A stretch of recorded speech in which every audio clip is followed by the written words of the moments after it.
하나만 아이한테 이렇게 해줘요라는 강의가 허락된다면, 정말 딱 1분만 2분간 얘기할 수 있다면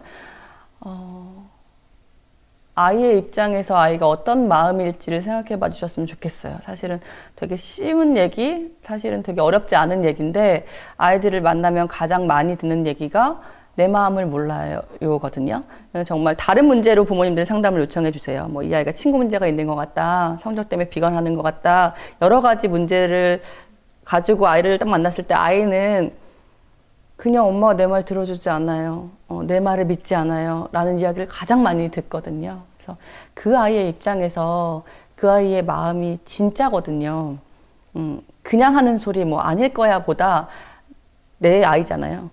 저처럼 뭐 많은 청소년들을 보시는 거 아니니까 그냥 내 아이의 마음이 진짜라는 것, 그 아이의 편에서 그걸 생각해 주시는 것, 한편이 되어 주시는 것부터 시작하셨으면 좋겠다는 마음이 가장 커요. 그냥 제가 놀이터에서 그냥 아이들하고 이야기를 하게 됐을 때 이 친구들이 그냥 몇 번 만나고 나니까 어느 순간부터 저한테 쌤이라고 불렀어요. 그래서 제가 야, 난 쌤 아니야 라고 했는데 자기들이 생각했던 쌤은 이런 사람이었다는 이야기를 해줬고, 그래서 그냥 뭐 그 호칭이 나쁘지 않으니까 써나쌤이라고 불렸고요. 실제로 대학 때부터 문자과 국문과 친구들은 또 알바를 할 수 있는 게 그렇게 많지 않은데 학원 강사를 할 수 있어서 파트로 학원 강사를 꾸준히 하면서 등록금 벌이를 했었어요. 그래서 그때부터 쌤이라는 호칭이 어색하지 않고, 그때 친구들이 아직도 찾아온 친구들이 있어서 쌤이라는 호칭이 저한테는 익숙한 호칭이었고, 또 제가 교회를 다니는데 교회 안에서도 이제 교사를 쭉 했었기 때문에 사실 교회 안에서 교사는 청소년들을 만나면서 이 친구들이 몇 명 같이 다니고 싶어 하는 친구들이 있어서 그 친구들을 위한 반을 하나 만들면서 또 시작이 되기는 했었는데, 여러 곳에서 쌤이라는 호칭을 불렀어서 되게 익숙했었고, 나중에 아이들이 저자라는 걸 알고 그럼 작가님이라고 불러야 돼요? 뭐 이런 얘기들을 했었는데, 이게 조금 호칭이라는 게 조금 간격이 느껴지는 호칭들이 있잖아요. 작가님은 좀 간격이 있는 호칭이잖아요. 그래서 그거는 좀 그럴 것 같아 라고 생각해서 지금도 전국에서 아이들이 상담하러 찾아오는데, 그 친구들이 처음엔 작가님하고 찾아왔다가도 책을 보고 한 2번째 만나면 자동으로 그냥 쌤이라고 하게 되는 저희 포지션이 너무 좋거든요. 그래서 제가 아이들이 현장에서 만나고 싶어서 어떤 단체나 이런 걸 만들지 않고 있거든요. 그래서 어떤 직함보다 그냥 아이들은 쌤을 그냥 언니처럼 이모처럼 엄마처럼 부르는 호칭이어서 그냥 저는 계속 아이들에게는 써나쌤이고 싶어서, 가끔은 부모님들도 이렇게 조금 어린 부모님들도 계시잖아요. 그리고 또 나이가 들었지만 본인도 그냥 품에 품기고 싶은 분들도 계셔서 그분들도 가끔 저도 쌤이라고 부르면 안 되냐고 라고 물으세요. 그럼 뭐 얼마든지 그렇게 하시라고 말을 놔드리고 하는 경우도 있는데, 저한테는 너무 좋은 호칭이어서 작가님보다 저자님보다 친근한 저를 조금 좋아해 줄 때 불러주는 거라서 전 너무 사랑스럽고 편한 호칭이어서 그렇게 불리면서 또 저자로도 활동하게 되는 것 같아요. 네.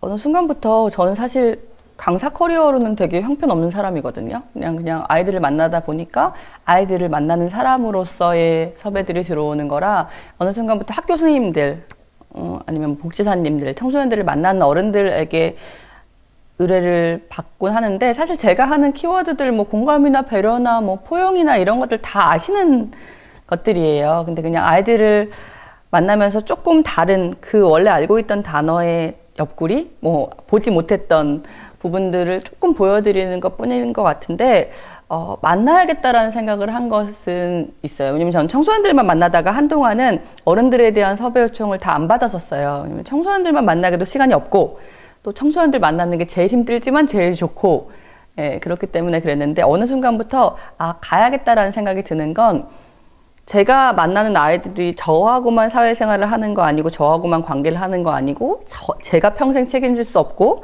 제가 데리고 살 수 없잖아요. 그런데 아이들이 오는 이유는 다 어른들과 사회에서 오는 문제들을 가지고 온단 말이에요.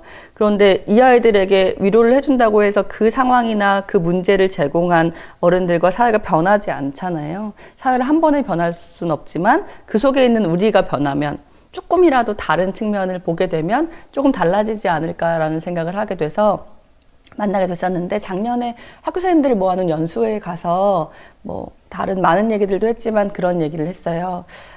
나이가 들고 아이들이 계속 만나면 보이시는 부분이 있을 거라고. 저 아이는 저럴 것 같아. 그게 맞을 때가 되게 많으실 거라고. 근데 한 번만 틀릴 수도 있다고 생각해 주실 수 있겠냐고. 약간 좀 울먹거리게 되는데 그냥 되게 맞는 말들이 많으신데 그 경력 속에서 사실 제가 범접할 수 없는 영역도 되게 많은데 아이들이 그 너무 맞음에 속상해요. 너무 맞는 말 때문에 속상하고 간혹 그 너무 맞는 말 속에 틀린 말 하나가 그 아이의 삶을 송두리째 판단하게 되는 일들이 너무 많더라고요. 그래서 모두 다 그러신 거 아니고 좋은 분들이 훨씬 더 많지만 완벽한 사람도 없으니까 내가 판단되는 저 아이를 보고 행동을 보고 상황을 보고 판단되는 것이 말로 나갈 때 아닐 수도 있다라는 생각을 한 번만 해주셨으면 좋겠다라는 당부를 많이 드리는 편이에요.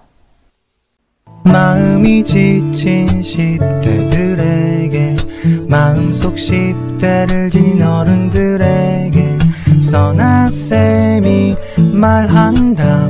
함께 울고 함께 웃자고. 선아쌤 TV. 수요일에 만나.